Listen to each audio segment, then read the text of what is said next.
Seeing your candles or soaps in stores is a proud milestone for many makers, but how do products get on retailers' shelves? Wholesale and consignment are the two primary avenues. And because we've seen lots of questions about consignment online, we wanted to help demystify the topic. Let's get into it. Very simply, consignment's a way to sell physical goods, like home fragrance and personal care products, where a shop sells the products on behalf of the maker and the two parties split the sales. While the exact details can differ from situation to situation, they generally follow these 3 steps. First, you and a shop decide to work together and enter into a consignment agreement. Second, you bring in or ship your products to the store. They then go on the shelves for shoppers, and the store processes the sales transaction. Third and last, you receive payment from the store for the items that sell. All right, let's look at some of these steps more closely and highlight a few things to keep in mind. It's best to have a written agreement or contract with each shop you consign with.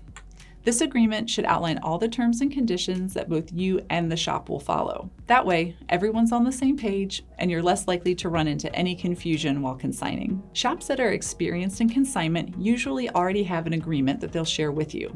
An effective agreement will cover the following details. How long will you and the shop initially work together?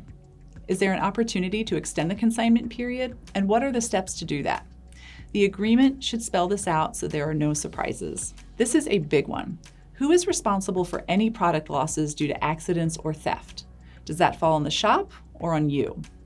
Also, another question, can you inspect your products before accepting them back to make sure they're still in sellable condition?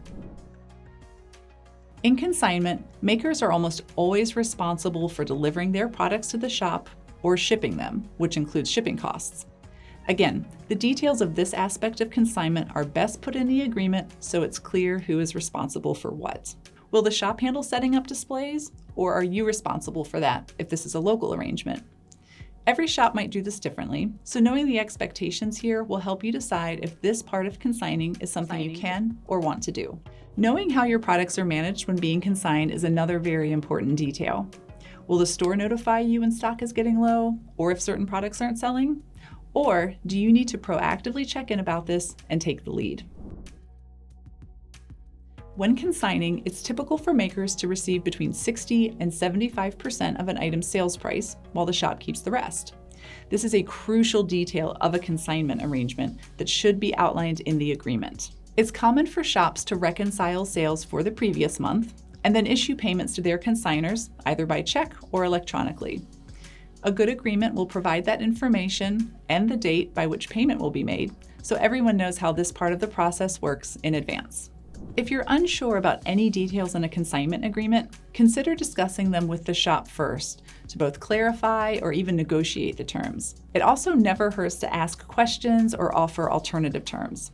And remember, you're always welcome to have someone like an attorney review the contract and give advice if you feel unsure about anything. I hope this overview sheds some light for you on what consignment is and how it works. For even more insights, check out our full guide to consignment selling linked in the description box. And if you have any questions, please drop them in the comments and we'll be happy to help. Thanks so much for watching, and we'll see you next time.